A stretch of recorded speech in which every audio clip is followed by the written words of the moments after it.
Assalamualaikum warahmatullahi wabarakatuh.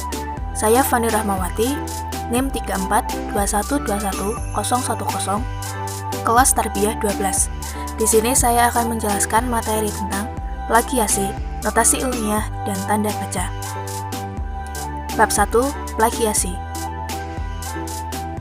Pengertian plagiasi.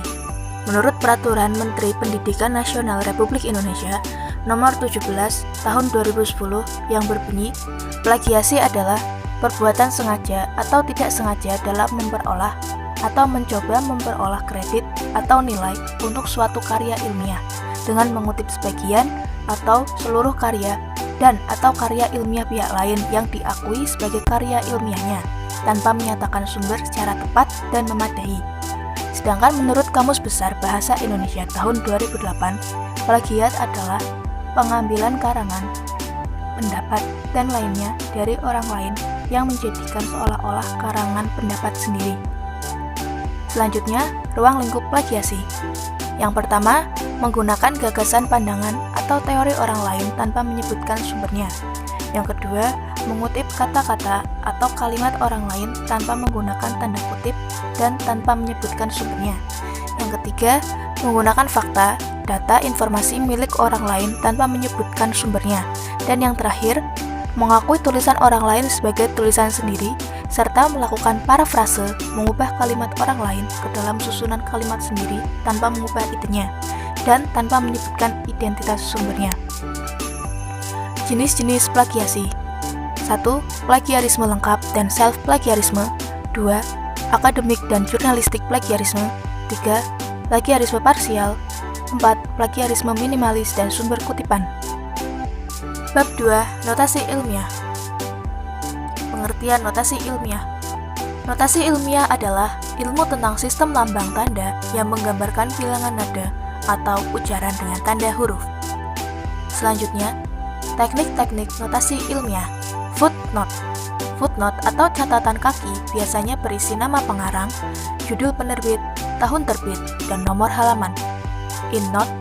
Innote biasanya berisi membuat pengantar kalimat sesuai dengan keperluan, menulis nama akhir pengarang, mencantumkan tahun terbit, titik 2, dan nomor halaman di dalam kurung, serta menampilkan kutipan, baik dengan kutipan langsung maupun kutipan tidak langsung. Endnote. Dalam endnote, penulis dapat memberikan keterangan tambahan. Pada teknik penulisan endnote, nama pengarang diletakkan setelah bunyi kutipan atau dicantumkan di bagian akhir narasi. Bab 3. Tanda baca. Pengertian tanda baca. Tanda baca adalah simbol yang tidak saling berhubungan dengan suara, kata, dan frasa terhadap suatu bahasa. Tanda baca berperan untuk menunjukkan struktur dan organisasi dari tulisan, serta intonasi dan juga jeda yang dapat diamati saat berbicara. Berikutnya, jenis-jenis tanda baca. Tanda titik. Fungsi utamanya adalah untuk mengakhiri kalimat. Tanda titik selalu ada pada bagian akhir kalimat. Tanda koma. Berfungsi untuk memisahkan perincian atau kalimat. Titik koma berfungsi untuk memotong atau memberi jeda suatu kalimat. Titik 2 berfungsi untuk memberikan informasi kepada pembaca bahwa setelah tanda titik 2 tersebut adalah penjelasan dari tulisan sebelum titik 2. Tanda hubung berfungsi untuk menghubungkan atau memisahkan suatu kalimat. Tanda pisah berfungsi menegaskan adanya keterangan sehingga dapat membuat kalimat lebih jelas dan mudah dipahami. Tanda tanya berfungsi untuk memberikan pertanyaan. Tanda seru berfungsi untuk mengakhiri sebuah kalimat seru. Tanda elipsis berfungsi untuk menandai kalimat yang terputus-putus atau bagian yang hilang. Tanda petik 2 berfungsi untuk menandai pernyataan langsung dalam kalimat langsung atau juga di bagian percakapan dalam suatu naskah drama.